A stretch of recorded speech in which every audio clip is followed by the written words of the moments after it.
il n'y a pas longtemps, qui est genre là-bas, mais combattant le coup, la bino mouta comme président. Certes, perfection est dit, mais c'est un bon moment, il y a coaché appui, il y a soumaillé, il y a des démarches bien. Ils ont dérangé, ils ont laissé désirer les lots. Tout cas, tu as branché, on a payé, ils ont dégué, ils ont volé, il y a bien. Simple quoi.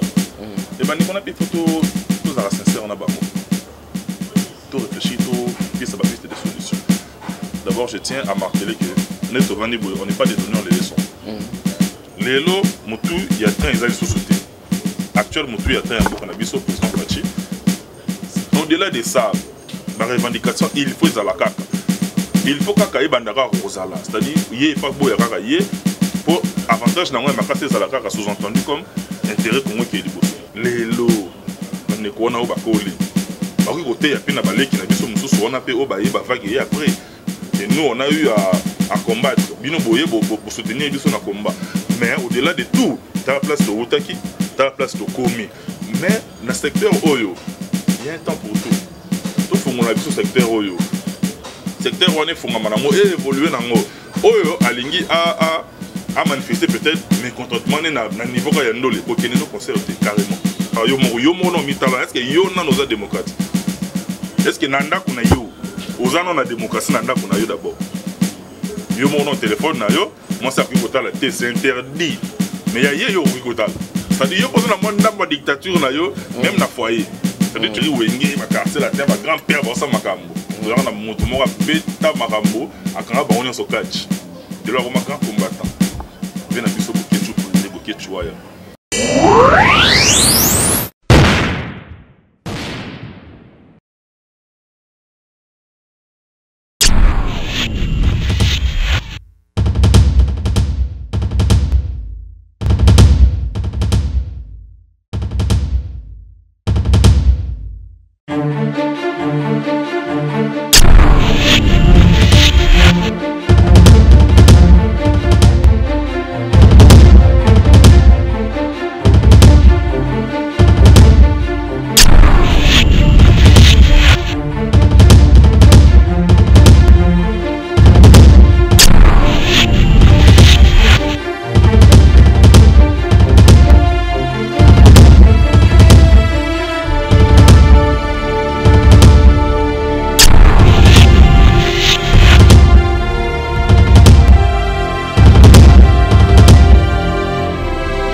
Des choses dans la vie qu'on ne peut pas négliger, mesdames et messieurs, c'est l'expression et l'impression. Vous savez, à chaque fois que tu peux apparaître devant les gens, ce sont les premières impressions qui restent. Quelle est l'impression que les gens gardent? Boutique d'habillement, exemple à suivre, poto na poto, chez Odilo Mapouya. C'est vrai que l'habit ne fait pas le moine, mais on reconnaît les moines par leur accoutrement. Nous sommes petit bouillé. Nous avons un 24. La croisement de la direction Cambiana venu au Parlement. Exemple à suivre. Exemple boutique. Collection à collection, nouvelle collection. Pour vous qui aimez la classe, mesdames, messieurs, voici la solution. Odilon Mapouya, exemple à suivre. Exemple boutique. Odilon Mapouya. Alain Nele, rien à dire. Odilon Mapouya. Odilon Mapouya.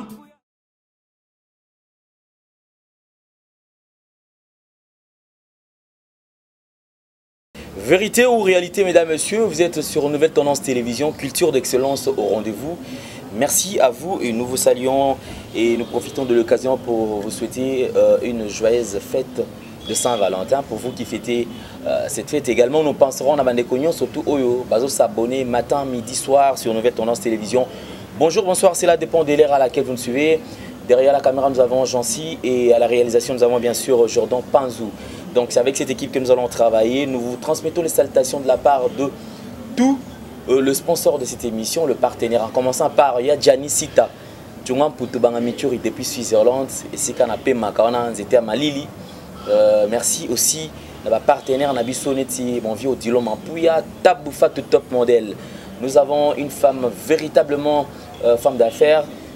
Chouchou Natatila que nous saluons. Merci également à Ousmane Benzale Gagnon, Papa Narossi, qui nous suit depuis quelque part, bienvenue. Et nous penserons également à mon vieux Odilon, mon plus exemple à suivre, Maloris la Congolaise Malolo, Taboufa tout top modèle Nabo Sagnoté, impresario Claude Ndombasi. Un grand merci Nayo. Vérité ou réalité, mesdames et messieurs, nous touchons aujourd'hui un point très sensible.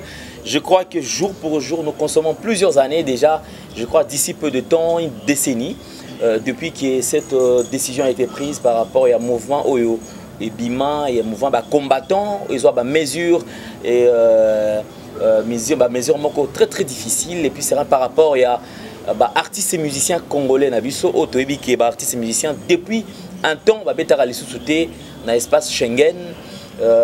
Tout simplement parce que le combattant revendiquait ce qui est alternance au pouvoir et puis les mbaki comme on n'a pas si à peuple congolais et les cas qui n'élo.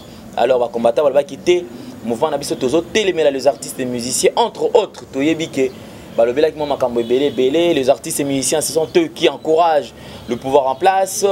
Bangoni Ozala qui koyembela le président sortant Banzembo. Alors Bango Baloba qui il faut à tout prix changer cap, alternance et salamanambo cannabis. Sur ce plateau, j'ai le plaisir de vous présenter un confrère, un estimé confrère d'ailleurs. C'est comme ça que je préfère un estimé confrère, ami également. Donc Joma Topé, également qui diffuse sur Congo Promo de boss Raf Nguide que nous saluons en passant. Joma Topé, bonjour et bonne fête de Saint-Valentin.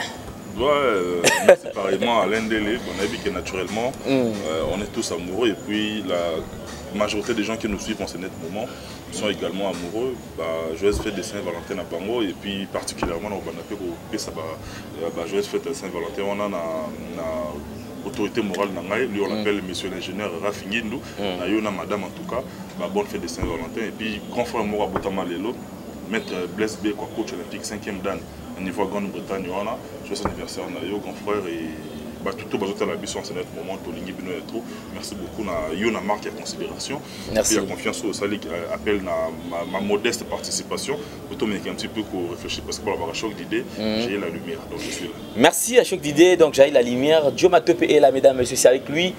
Vérité ou réalité, nous touchons ces points à ce qui concerne la musique, lien entre combattants, artistes et musiciens congolais. Joe, je pense que vous êtes sans ignorer que le mouvement est combattant depuis Ebima. Quelle lecture aux Osalanango vis-à-vis de la musique congolaise actuellement? En fait, du point de vue forme d'abord, on a d'abord des démarches on a tout à fait légitimes parce que qu'on le veuille ou pas, au niveau de la Kinshasa, la capitale de la RDC, ils sont pour beaucoup. En termes d'assistance dans ma famille, en termes d'assistance dans ma rambo ebele, au niveau de Mboka. Raison pour laquelle depuis que nous sommes nés, depuis qu'on a grandi, en tout cas dans la plupart des familles à Anakin, mais ça aura toujours une assistance moroboye et où tu as un niveau élevé, c'est-à-dire pour qu'on néglige la revendication de la bangoté parce que nul n'est plus congolais que autre. C'est-à-dire le dénominateur commun à Bissonioso, les amis de la mère patrie, c'est-à-dire le Congo.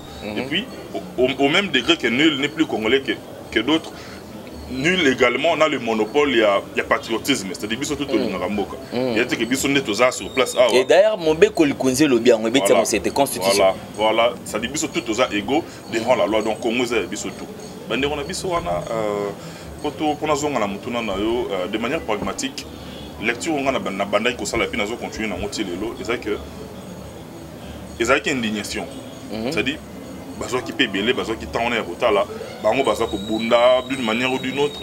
Et peut-être kanisa qui va bi artiste na biso oyo, il faut pas accompagner biso na combat, bien que artiste ne soit engagé dans la plupart des pays PO ils ont ba bitumbalango, il y a des artistes engagés net na Côte d'Ivoire au moment où Mboke Kabonaka il y avait Miss Lolo et Bimaki, Miss Lolo Baembani, Baembaka rapporté dans moi c'est. Mais oui, dans la raba la zone mais il y avait un certain Tiken Fakoli.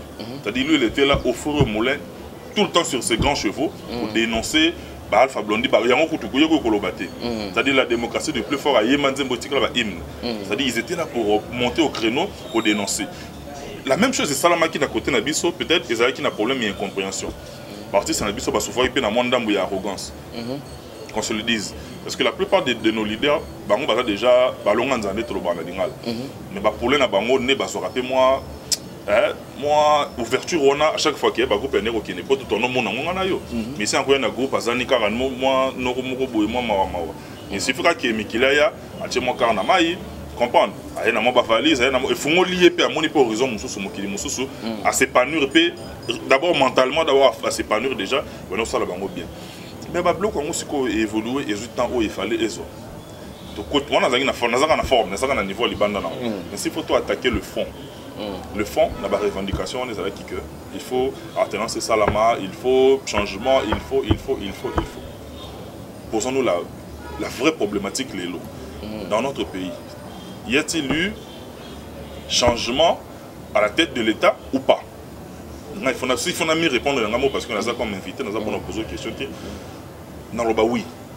Parce que en tout cas, tout le monde ne voulait plus de la tête du président Oyo, de l'ex-président, le tout dernier président, avant l'actuel président à sa fonction. En tout cas, les gens en avaient marre, les gens, en tout cas, c'est lassé à comment on a imaginé, il y a un temps pour tout. Il y a eu un temps pour tout, il y aura toujours un temps pour tout. C'est-à-dire, n'est pas médecin globalisation en français, le temps se venge toujours de ce que l'on fait sans lui. Donc, tout ce dont nous voulons faire, il faut qu'on associe au temps. Et ce temps, ça fait pratiquement une décennie. Ça fait pratiquement une décennie. Dès qu'on a vu les musiciens, au bazar qui n'a moins arrogance, va finir par comprendre que l'arrogance, il faut titer. Il faut titer par rapport à la revendication légitime, il y a des couronnes à Libanda. Mais au bout du compte, les lots, la tête, on les a les sous bon côté. Bien que tout est perfectible, je crois que on va d'abord comprendre. Ce n'est pas encore l'idéal parfait, mais c'est déjà dans le bon. On sent déjà une vague ils ont payé ça à un niveau qui n'est commis ce qui n'est mais entre nous, entre nous, ça peut négocier à Libanda, on va comprendre que tout ça déjà moi solo on a 97 on a entré à Afdel. Entré à Afdel on a début on avait senti quand même dans 97 98 tout ça d'ailleurs l'euro bien que il y a qui cause la casser. Topé ça peut mal aux chances. Bande qu'on a vu sur la mission, on a tiré peu les leçons, n'a pas conséquence à ma mouche pour vivre. Bango ballon en zalame. Ba oya bango na sima. Manque à gagner, on a ça pèse sérieusement. Ça pèse vraiment sérieusement. C'est-à-dire du point de vue, on a ça l'éparpillé, du point de vue forme, revendication légitime en tout cas reconnue. Mais il y a eu pratiquement une décennie. Ba oh ba fouti, ba ko casser, ba fouti. Mais les lots, changement oyo, tout ça là na moi, tout quoi les s'appelle moi sans il y a tolérance ou ana.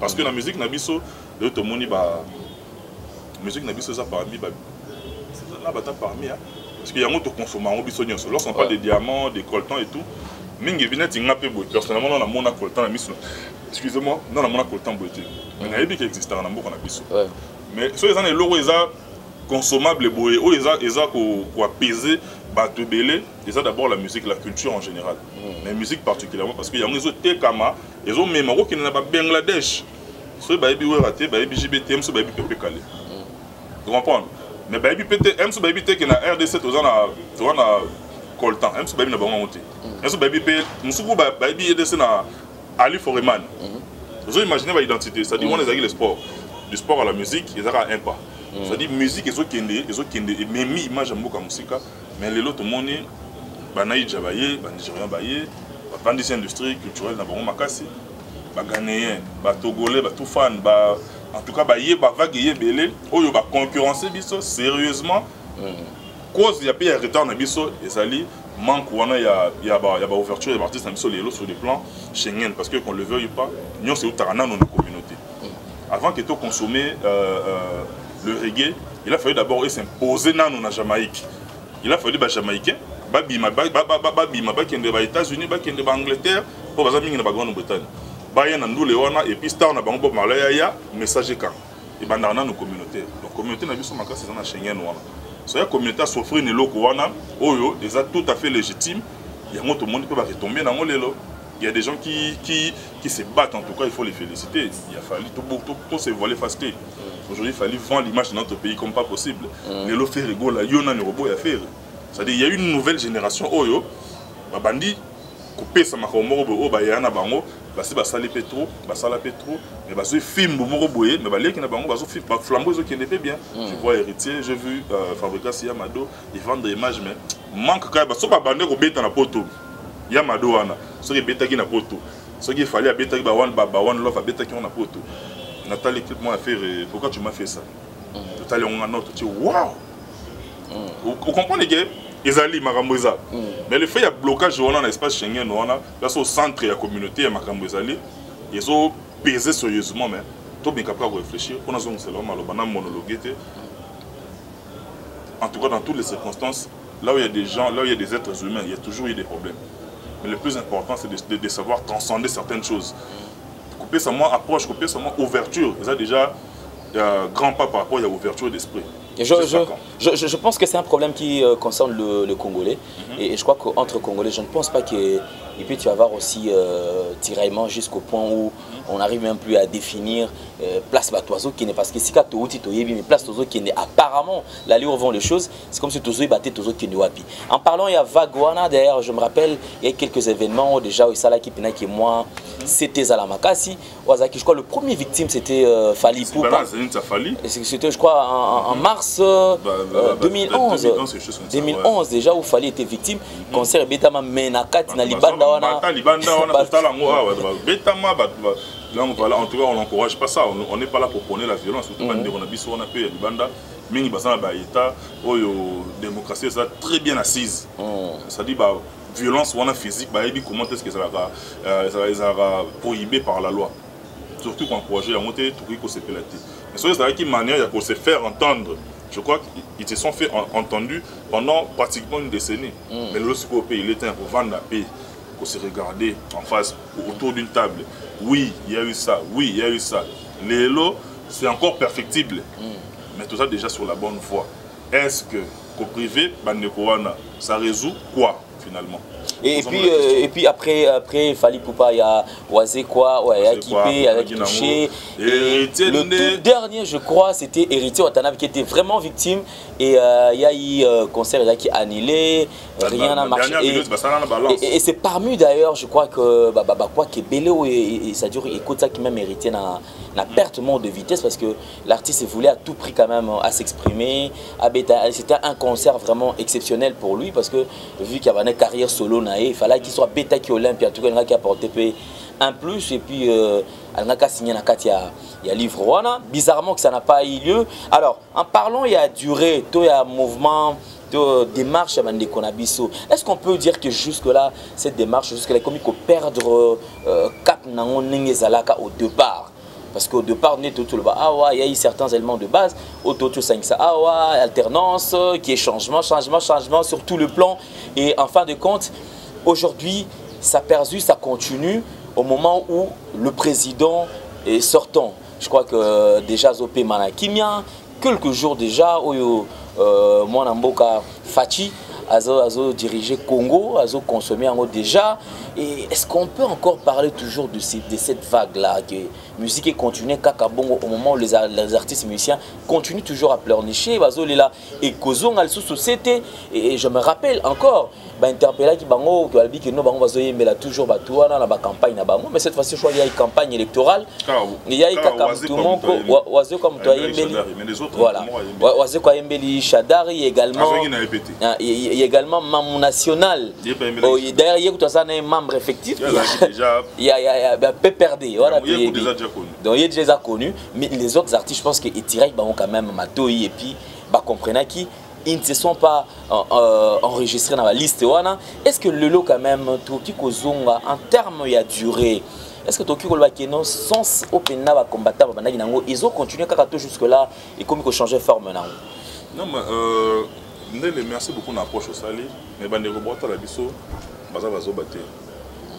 parce que la plupart des missions que nous tournons ici sur place au pays, tu as dit qu'il y a YouTube souvent parce que biso quand même que Internet c'est ça entre guillemets jusque là ils en ont le moins luxe à on a niveau pays parce que l'accessibilité dans nos appels ma casse mingi tu quoi mon soutenir Internet c'est ça pénalité il y a des gens qui consommables parce que là ça va déjà wifi c'est-à-dire il comment déjà le moro bassin il comment déjà simple quoi et ben on a des photos tous à la sincère on a bango tout réfléchir tout puis ça va plus des solutions. D'abord je tiens à marteler que on n'est pas des donneurs de leçons. On n'est pas des donneurs de leçons. Tout ça, quand paisible congolais, toujours réfléchir. Quand on met un peu de kabola idée, place au biseau de Souki. Bien sûr, complémentarité, on est aux voilà, c'est-à-dire, voilà, on a toujours besoin de force pour faire avancer. Pour revenir à ta question, pour redire, c'est-à-dire le combat originel, on a énuméré tout à l'heure là. Mais à niveau il y a les lots, ça fait pratiquement une décennie. Rien n'est parfait. Et puis rien ne le sera également. Dans tout, même là où il y a des plus grandes démocraties, dans la France, on a les gilets jaunes. Bien sûr. C'est le fait au salam. C'est-à-dire, on peut pas avoir un problème. Mais les lots, ils sont congolais, tous se regarder en face, droit dans les yeux, autour d'une même table. Où allons-nous? Tous à la point de vue quand ils la convergenter, on a tous une démocratie. Pour qu'il y ait une démocratie, il faut qu'ils aient un régime mogo établi, contrepoids ils à l'opposition. Les lots, il y a train ils allaient sauter. Actuellement, il y a train un président Fachi. En tout cas, c'est tout à fait, selon Aïe, c'est tout à fait normal et légitime. À coup on a peine à contrepoids, il y a des gens qui bazar au boyaye parce qu'il n'y a pas à passer temps et belé au boyamoto. Il y a pas bandaka au boyaye. Même biso ba chrétien, le tout puissant Jésus-Christ à koutana nango. Ceux qui déjà y a koutana nango.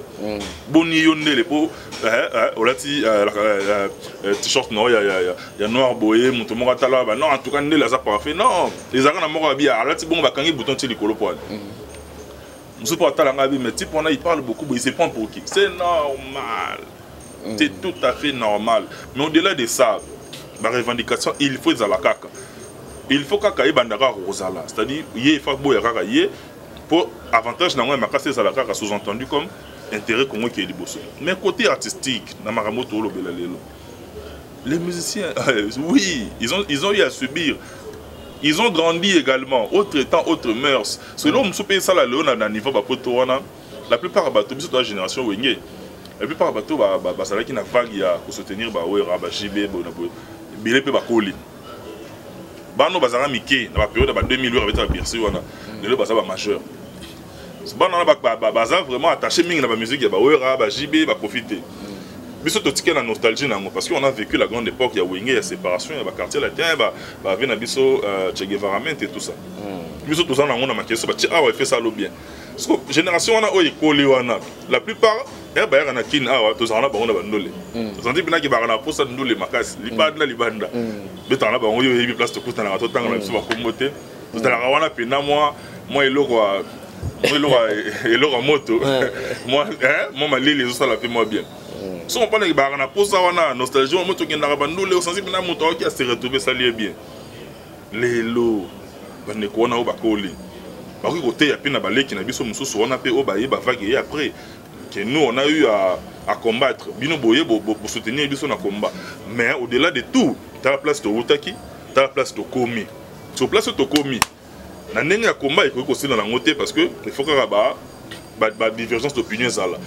Mais dans le secteur Oyo, il y a un temps pour tout. Il faut que ce secteur Oyo. Le secteur Oyo, il faut que évoluer dans Oyo. Oyo, Alingi a manifesté peut-être mécontentement à niveau où il y a un concert concerté carrément. Mais il y a un privé, il y a un poste dans Oyo. Parce que tout le démocratie. La vraie démocratie, c'est la tolérance. Vous comprenez, la tolérance. Il y a une démocratie qui, en tout cas, le mot-clé de la démocratie, c'est la tolérance. C'est pas parce que, on a commencé à avoir DCMP par exemple, on a commencé à avoir Mazembe. Si on a mon vite, on dirait, net na liayo. On a la tolérance. Yo mo za démocrate. Parce que beaucoup banda revendiquer démocratie, banda nous parle yo mo no mitala, est-ce que yo na nos démocrates? Est-ce que nanda kuna yo? Aux ans on a démocratie nanda kuna yo d'abord. Yo mon téléphone na yo, moi ça qui kotal c'est interdit. Mais ya yo kotal. C'est-à-dire yo pose na moi ndamba dictature na yo même na foyer. C'est-à-dire tu t'imposes na décret moko boye, boye ba tout ça ça ba vie contradictoire pour réfléchir pour trouver solution. Oti na on a parlé. Oui na dans la communauté. Oui. Mais il m'a pas souffrir pe na muninga mso za la même opinion que yo té. Na lobi ah on a Côte d'Ivoire mo ke kabona ki. Tobina Wanakini, Miss Lolo, premier Gaou n'est pas Gaou. Pays Zagi à Rokabwana. Mais il y avait un certain type. Et bien, il y avait un baby qui était déjà facolé. Et bien, il y avait un Alpha Blondie. Mais c'est qu'un jab a été à icône. Il y a Zaki, on a tel milliards de politique. Et Côte d'Ivoire et Soukaté, ils ont continué à Kende. Si le lopé génération, monsieur, c'est Bazo Kende, pour te Béno, Bettina, il est Montmartre, on a en direct sur Trace Urbaine. Nathalie Béno, Nathalie. Ah, Béno, puis on a les Montmartre. Mais, vague, fallait dans la monde les lots. Pas pour la table Bercy. Faire pas pour la Bassalouana. Tali héritier, moto héritier qui n'a pas Olympia. Bien qu'il y ait un moment, peut-être c'était pas le bon moment. Mais les lots. Arrosong la pour Olympia. Bande qu'on a besoin de la caca na tolérance. Na bo moro ndé to rozo kana. Na bitumba moro rolonga. So so moro longi o rozoate a continuer ko za aigri. A rolinga pe qui me côté, ça va profiter à qui. Ils sont de tout perdre. Alors on se pose une question. Puisque nous évoluons d'ailleurs, continuez toujours à vous abonner sur Nouvelle Tendance Télévision. Et puis, clin d'œil spécial, on a véritablement femme d'affaires Chouchouna Tatila. Clin d'œil spécial, on a mon vieux Ousmane Mbenza, les gagnants, Papa Narossi. Merci à mon vieux Odilo Mampouya, Taboufat Top Model, bientôt à Kinshasa, bientôt. Et puis, clin d'œil spécial également au sponsor officiel, Nzete Mali, les Sika Bopemi. Il y a Janissi Tachungan pour tout Bangamituri depuis Suisse-Irlande. Merci Nabino Soto Bolanda Biso Pibozo continue à sa biso. Donc le numéro est affiché, suggestion, remarque. Ok, au comme la biso, sans problème, sans stress, et comme la biso puis vous voyez bah na soutien peu voilà. Et ça la biso biso kara bien. Alors une question, on se pose cette question.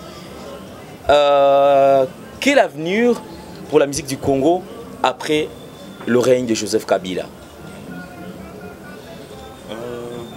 Question est pertinente, vraiment. Donc je ne voudrais pas répondre au premier degré comme ça. C'est-à-dire, question est problématique est. Et c'est dans ma tête, raisonnement maman est bête, c'est-à-dire thèse et bonne thèse, c'est qu'on a qui la synthèse nango. Parce que moi rapidité frère. Ba ne bota la biso ba yo kabia. Ndele. Na ça les nations sont moi c'est pas OK. Na mais ça aux masima. Parce que c'est manière de permettre que tout bon ça lelo pour futur à la meilleure voilà. Si on a zone mon nambo, na bi vient na moko, so na botami na commune de Kinshasa. Quartier mo benga en quartier Ngwaka. Botama na kona, mais na koli na bon marché na ba na bon marché. Biso na quartier Ngwaka. To na mutu moko série wenge ba quartier la terre ba grand-père ba sa makambo. To na mutu moko beta makambo akanga ba onyo so catch. De là comme grand combattant.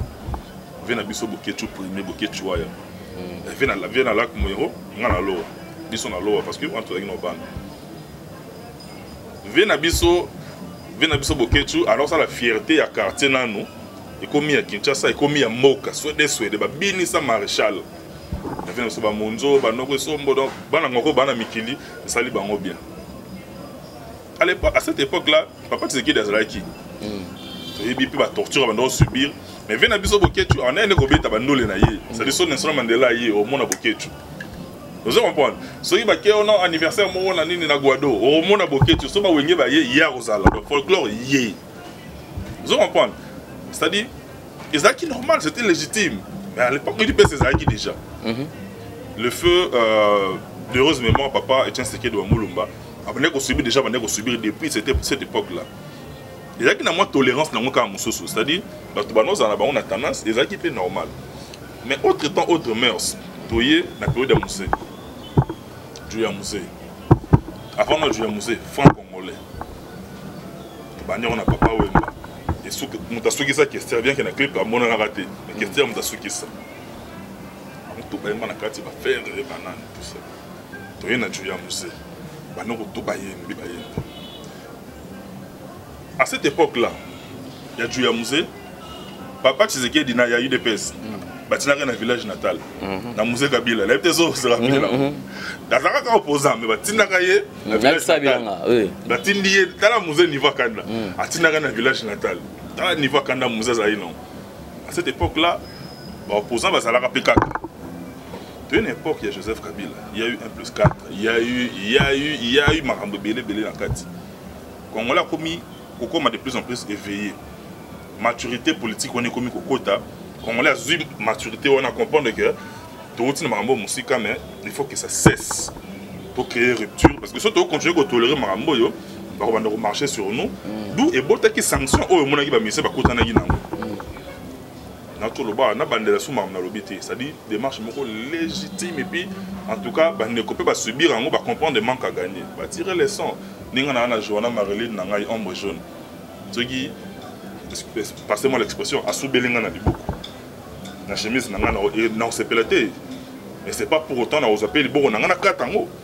On a payé na check courant na lengi ça y est non et ça moi na comprendre c'est-à-dire amour on a du prochain et bien que frustrer même talika à tolérance une tolérance ou transcender en tu passes à autre chose bandi ko maturité on a peine côté biso de kutani na 3 votes 2006 2011 na 2018 2018 c'est là décembre mais lélo moi culture on a électorale on a n'a pas imperfection dans c'est-à-dire toujours voulu tout tendre vers le mot mais ça cycle ce cycle là tout qui est dans et participer à toute maturité va comprendre même pas ne quoi de diaspora surtout on va timba gi liboso abi bo za la distrait toujours bina toujours sauter mais mbokezo kende mbokezo limwa ya moni la musa qui peut conscience ça va comprendre toujours kende règne oyo tangi oyo ya président le tout dernier président Kabila et il y a qui na makambo nango oyo bandeko basepela kité makasi par rapport à l'expérience on a oti na musika bana na feu maréchal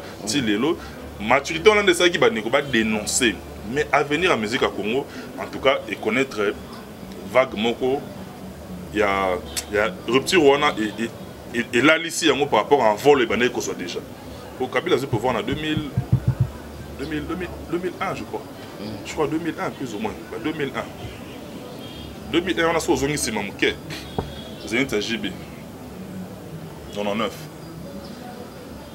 Ouera Kofi Quadre Bercy l'an 2000 Ouera Bercy l'an 2000 au moins la période douane ça dit il y a des collages la ville a pour voir en 2001 Bercy JB qui fait des articles qu'on se le dise mais après on a pas concert ils ont continué en vol on ils ont continué si RK bat bazui rupture ça dit musique est comme stagné c'est-à-dire comme moi l'exception peut confirmer qu'à règle même souvent à Royan et là on est malé ou et ça li maramnango Kofi après na molo on est moro ikotité et ça li maramnango mais dans l'ensemble n'est qui est toujours colonisé en tout cas qu'on se le dise musique est souffrir il fallait aller na original et kangi Afrique il fallait aller na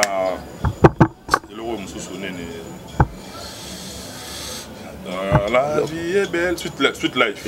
Et où met la toi sur Ben la première place. Faire aïe na lekeleke. Faire aïe, blanc on risque bien tout le temps. Et na vague écoute si quoi ok, batou, batimbi trop. Les colla kanda politique mboka, il y a un stagné. Ce que bah exception ça rami tout, il y a un bimi à faire maram nango même. Na esprit a bien, ndele. Esprit bien.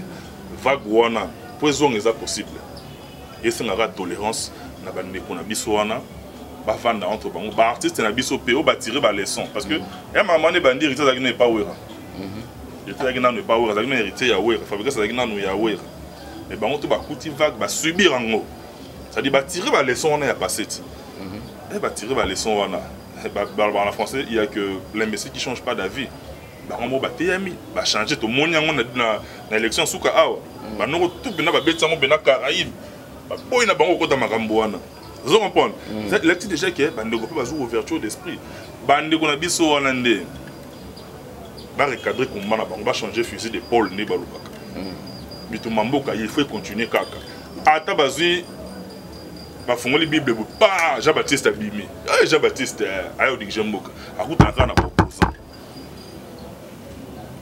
ce que tout le bani to bomamboka parce que opposition ezali temps il faut ezala pe kaka mais tolérance moto na moto avake na musala na ye ba jura ba leopard ba yakati ba beta wapi net junior coach akabananga frère et partenaire en même temps je reste fête Saint-Valentin na yona madame ba beta libanda et ba na Congo ba beti bende la mboka ba zipe frais de mission et autant na trésor public na biso ba zoka ngoti est-ce que va collaborer collaborer Très très important, autre temps, autre mœurs.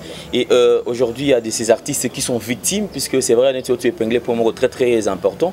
Bango batikala koko tanakati ya vague wanate. C'est-à-dire que bango baza kaka baza lokola kaka lokola matiti va subir le kaka magambo ya racine et sali et tout consort. Alors, Lelo, est-ce qu'on peut dire que les artistes musiciens ayant vécu cette époque consommer qui tant sur toi parce que c'est vrai il faut aussi tout le baron qui makambozo changer il va sur ce cas on va quitter force peso quitta et voilà et puis musique peso changer cap.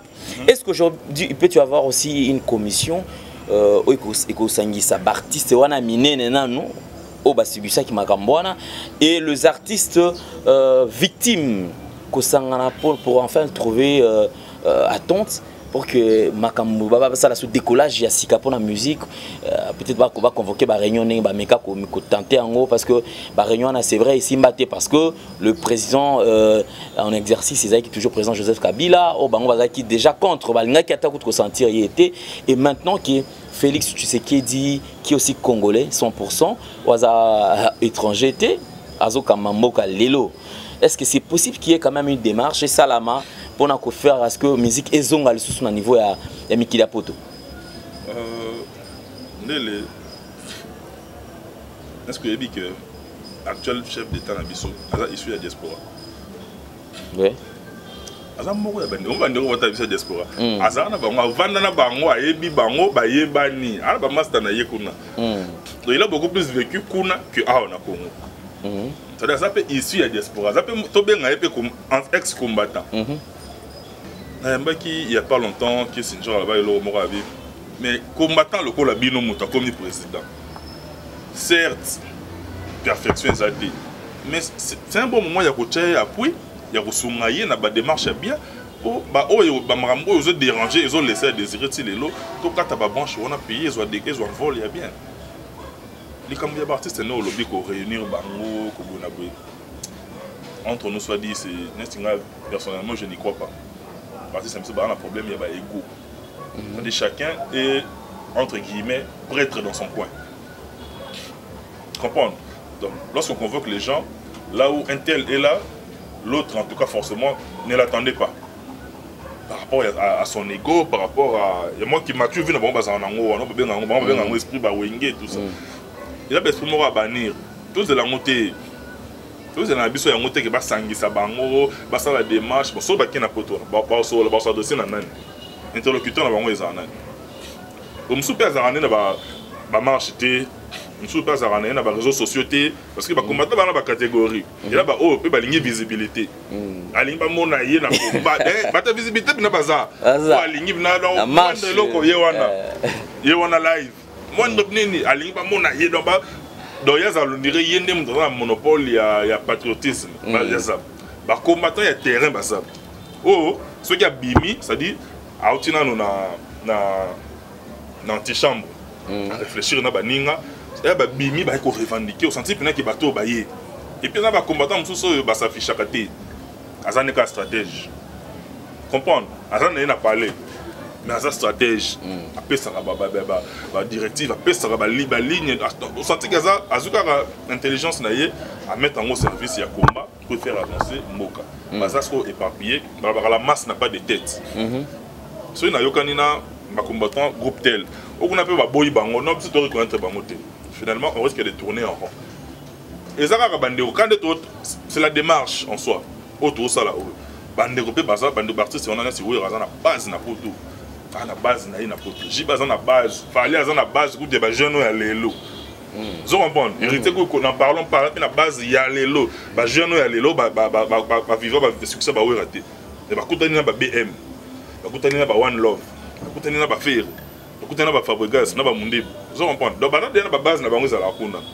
Ba te prendre des démarches moto na moto de manière à t'éparpiller pour que yo kana ressentir bango ils passe. Parce à une seule fois ils passe.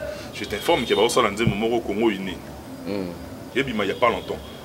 Parce que tourner clip au Nanimas dans la belge belezi a réalisé un. Parce que la clip Moro wana Congo uni Mike Kalamba, il frère Patrice parce que le Moro wana. C'est-à-dire moi, pas spécialement lueur d'espoir. D'abord on a biso au bazar libanda Mon intégral net, ah, ça dit le pays est à feu et à sang. On sent, en tout cas, on le sent. Tu palpété, mais on le sent. Et puis la foi sauve. Tout ça, on a foi. Parce que ton ligne peut m'arranger changer. Congo ya Lumumba, Congo ya Babouane, oh nani, ami nangai, nani, frère nangai, mutu nangai de tous les temps, Daniel Sefalobara.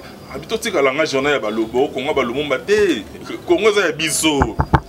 Ya biso to za te, Congo za la bana na biso, pour bango ba za sauté. C'est-à-dire avant le Lumumba, il y a eu le Congo existait déjà. Bango ba kei, Congo komi ya biso. Biso ne to sa na ngoneni. Poto tika la ba oyo, ba ko hériter Congo, ba ko hériter Congo nini. Tout ce qu'on a nostalgique, soyons pragmatiques les lots, tout bon ça, au lobby et ça va bien.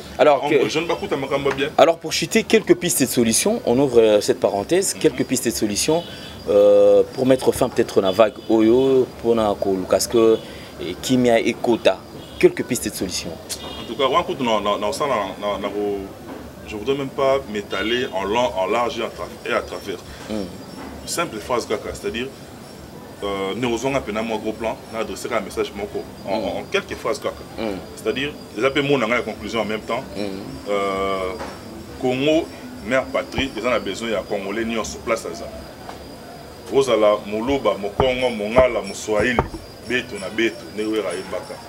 C'est-à-dire, si nous conjuguons l'énergie de l'un au génie de l'autre, c'est-à-dire, c'est le Congo qui va gagner. Kobunda oui on veut bien. Il faut ça la caca. Même dans le foyer, même nous sommes tous botama papa maman maman mais vous sentez que froideur et quota. Et bon boni muto to kutika na mokili. Ce qui derrière biso mona ba na famille na so pas problème. Boni ce que muto za ne konote mazaka Congo le rôle yo. Le plus important tout ça ça maele na biso Congo continue R yasika. R doit et accent grave R et à la fin. Et continue époque yasika. Époque de continue en mode c'est-à-dire c'est l'histoire il y a ceux qui la font. Il y a ceux qui la racontent, il y a ceux qui l'écrivent et il y a ceux qui la lisent. Moutoura Moutami, Azwa, réflexion, on a mis si tu es placé à ça. Merci beaucoup, Nabino. Moi, attention on a particulière pour accorder Nangai. Merci beaucoup, Nayo. Et puis, na l'un de l'État, les bonnes de Bonanga, na CPL Nangai en tout cas. Autour de la Nangai, na Congo pour motiver à monsieur l'ingénieur Rafinindou pour me contacter. Plus 243 81 051 54 23. Plus 243 81 051 54 23. En tout cas, je suis de Liverpool. Pamphile Pembe, les Blaise Sambakate, tous en Nakin. Et puis, couplement en Italie, vient en Anton, mon compte Dorian Feza. Apparemment, Brian, la Labino est trop, 443. Code de déverrouillage, bonne Saint-Valentin, privat, 4 plus 4 égale 4. Allez. Merci beaucoup, mesdames, messieurs, c'en est fini. Pour aujourd'hui, je crois que nous mettons un point final. Binotou Bozuita en Kolanabi, vous continuez toujours à s'abonner. Je crois que les lois qui sont veulent juste donner un coup de pouce par rapport à ce qui se passe dans la musique Nabiso et on espère que le message est qui la liberté de choix, il faut la liberté d'expression, de penser également. Il faut la valider libre mais tout on n'est pas indisposé les autres. Alors merci beaucoup. Nabino surtout posé occasion le sponsor officiel est Topé Melaka, il y a Janine Sita. Depuis Suisse-Irlande. Merci beaucoup. Joyeuse fête de Saint-Valentin. Nabino surtout, le numéro est affiché. Vous pouvez nous contacter pour vos soutiens, suggestions, remarques. En tout cas, si vous avez aimé cette émission, mesdames et messieurs, dites merci à Jancy qui est derrière la caméra et Jordan. Ça en est fini pour aujourd'hui. Vérité ou réalité, partout où vous nous suivez. Au revoir.